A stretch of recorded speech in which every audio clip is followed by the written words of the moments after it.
வணக்கம். மீண்டும் இன்னும் ஒரு வீடியோவில் உங்களை சந்திக்கிறேன். தமிழகம் முழுவதும் மிகப்பெரிய ஒரு அதிர்வலையை தந்திருக்கின்ற பொள்ளாச்சி சம்பவம்.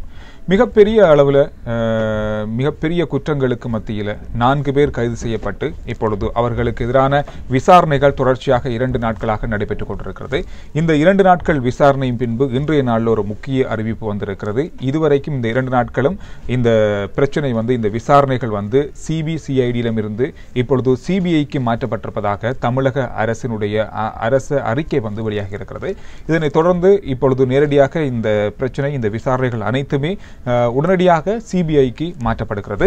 இந்த சிபிஐக்கு மாற்றத்துக்கு முன்பு உங்களுக்கே தெரியும், காவல்துறை அதாவது போலீசாரிடம் இருந்து இந்த பிரச்சனை சிபிசிஐடிக்கு மாற்றப்பட்டு மீண்டும் சிபிஐக்கு மாற்றப்படுவதற்கான உத்தியோகபூர்வமான அரசு ஆணை வெளியானதை தொடர்ந்து இன்னும் இந்த பிரச்சனையில் மிகப்பெரிய திருப்பங்கள் வரக்கூடிய வாய்ப்புகள் இருக்கு அப்படின்னு சொல்லலாம்.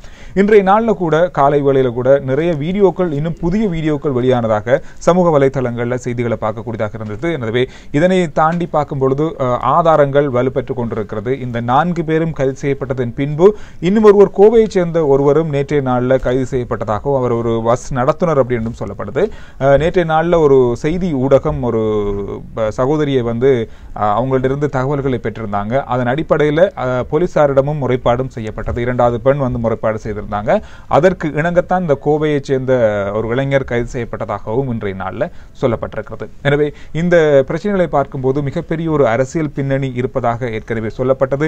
போலீசார் இதில் பின்தள்ளப்படுவதாகவும் பின்னோக்கி செல்வதாகவும் சொல்லப்பட்டது. போலீசாரின் ஒத்துழைப்புகள் அதிகமாக இதில் இருப்பதாக சொல்லப்பட்டுதான் சிபிசிஐடிக்கு இந்த பிரச்சனை மாற்றப்பட்டது.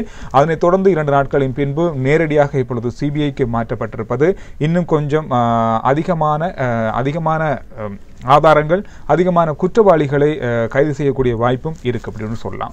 குண்டாய் சட்டத்துக்கு கீழே இவங்க 4 பேரும் தள்ளப்பட்டிருப்பது இந்த விசாரணைகளுக்கு இன்னும் கொஞ்சம் அதிகமான வலு சேர்த்திருப்பதாக சொல்லப்பட்ட அதே நேரத்தில் இந்த சட்டத்தை விட இவர்களுக்கு இன்னும் அதிகமான இந்த பிரச்சனையோடு சம்பந்தப்பட்ட சட்டத்தின் கீழ் இவர்களை கைது செய்திருக்கலாம் அப்படின்ற ஒரு கேள்விகளும் எதிர்பார்ப்புகளும் ஆதங்கங்களும் நிறைய பேருக்கு இருக்கு.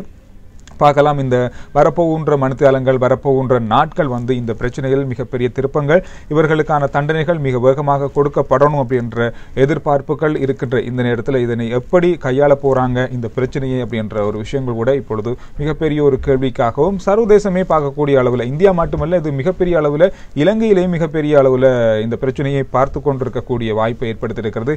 சமூக வலைத்தளங்கள்ல அதிகமாக ட்ரெண்டிங்ல இருக்கிற ஒரு விஷயமா கூட இலங்கையில கூட மிகப்பெரிய அளவில் இதனை பார்க்க ஒரு இடத்துல இருக்காங்க மக்கள். எனவே நிறைய விஷயங்கள் இதுல புதைந்திருக்கிறது.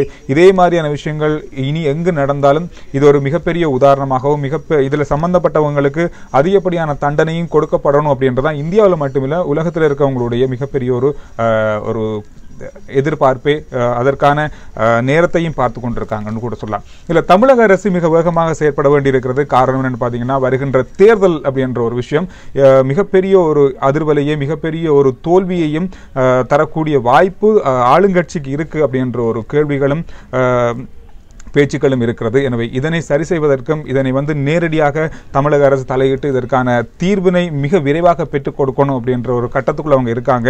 இல்லை அப்படின்னு சொன்னா நிச்சயமா மிகப்பெரிய ஒரு தோல்வியை வரப்போகின்ற தேர்தலில் அதிமுக சந்திக்கக்கூடிய வாய்ப்பு இருக்கும் அப்படின்னு கூட சொல்லலாம். எனவே இதனை முன்னிறுத்தித்தான் இப்பொழுது இன்றைய அறிக்கை கூட தமிழக அரசினால் வெளியிடப்பட்டிருக்கிறது. சிபிஐக்கு மாற்றப்பட்ட இந்த அறிக்கையில் மிகப்பெரிய மாற்றங்கள் வரும் அப்படின்னு சொல்லி எதிர்பார்க்கலாம். எனவே பார்ப்போம் நாங்கள் அடுத்தடுத்த வீடியோக்களையும் இங்கு நடக்கின்ற பொள்ளாச்சி விஷயம், பொள்ளாச்சி சம்பவங்கள் சம்பந்தமான விஷயங்களை உங்களோடு பகிர்ந்துக்கலாம். முடிந்த அளவு அடுத்த வீடியோவில் உங்களை சந்திக்கிறேன்.